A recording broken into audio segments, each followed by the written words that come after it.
আর মাত্র 2 দিন পর শুরু হতে যাচ্ছে দেশের অন্যতম গুরুত্বপূর্ণ পাবলিক পরীক্ষা এসএসসি ও দাখিল। তার আগেই নীলফামারীর কানিয়ালখাতা দ্বিমুখী দাখিল মাদ্রাসা থেকে অংশগ্রহণ করা পরীক্ষার্থীদের প্রবেশপত্রে দেখা দিয়েছে গুরুতর ভুল। আমাদের অ্যাডমিট কার্ড পাওয়ার পর দেখতেছি আমাদের অ্যাডমিট কার্ডে ভুল হয়েছে, বাবার নাম, মায়ের নাম, নিজের নাম ভুল হয়েছে। মাদ্রাসার 34 জন পরীক্ষার্থীর প্রবেশপত্রে রয়েছে নানাবিধ ভুল। কোথাও নামের বানান ভুল, কোথাও জন্ম তারিখে গরমিল, আবার কারো প্রবেশপত্রে দেখা গেছে অন্য শিক্ষার্থীর ছবি। এডমিটে আমার বাবার ভুল আছে, আমার মায়ের নাম ভুল আছে, আমার নামও ভুল আছে। এ ধরনের ভুলে ক্ষুব্ধ শিক্ষার্থীরা বিদ্যালয় প্রাঙ্গণে অবস্থান কর্মসূচি পালন করেন। তারা প্রতিষ্ঠানের প্রধানের দায়িত্বহীনতার অভিযোগ তুলে তার কক্ষে তালা ঝুলিয়ে দেন। মাদ্রাসার সুপারিনটেন্ডেন্টের অফিসে আমরা তালা লাগাইছিলাম, তারপর এখন তিনি আমাদের সবগুলো কাগজপত্র নিয়ে ঢাকায় গেছেন।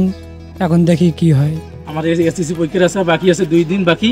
আমার এডমিট কার্ডে অন্য জনের ছবি বসে দিয়েছে, আমার বাপের নাম শুধু ভুল করছে। শিক্ষার্থীরা বলছে প্রতিষ্ঠান প্রধানের চরম গাফিলতির কারণেই তাদের ভবিষ্যৎ ধোঁয়াশায়। এখন আমাদের সুপার স্যার এখন কি হয়েছে না হয়েছে সেগুলো আমাদেরকে জানায়নি। আমরা এখন বর্তমান চিন্তিত আছি, তা কিছু আমরা জানি না। ভারপ্রাপ্ত সুপার বলছেন প্রবেশপত্রের দায়িত্ব সম্পূর্ণ সুপারের কাছেই থাকে, তিনি বিষয়টি দেখছেন। তিনি বোর্ডে গেছেন ভুলগুলো সংশোধন করার জন্য। এটা তো সুপার সাহেবই করে, উনি করে ফর্ম ফিল আপের কাজ। ভুলের কারণে ছাত্রগুলো একটু উত্তেজিত হয়েছিল। এরপর সুপার সাহেব এগুলো সংশোধন করার জন্য এদেরকে কথা দিয়েছে এবং তিনি আজকে ঢাকাও গেছে সংশোধন করার জন্য।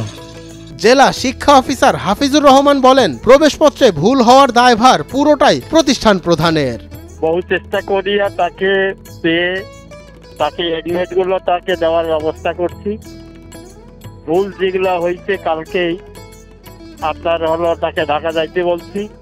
প্রবেশপত্রে ভুলের কারণে ভবিষ্যৎ নিয়ে চরম অনিশ্চয়তায় পড়েছেন পরীক্ষার্থী ও তাদের অভিভাবকরা। এই ঘটনায় সংশ্লিষ্ট প্রশাসনের হস্তক্ষেপ এবং দ্রুত সমাধানের দাবি জানান তারা। আমরা অতি দ্রুত পরীক্ষা অ্যাডমিট কার্ডের সংশোধন চাই, না হলে আমরা পরীক্ষা করব।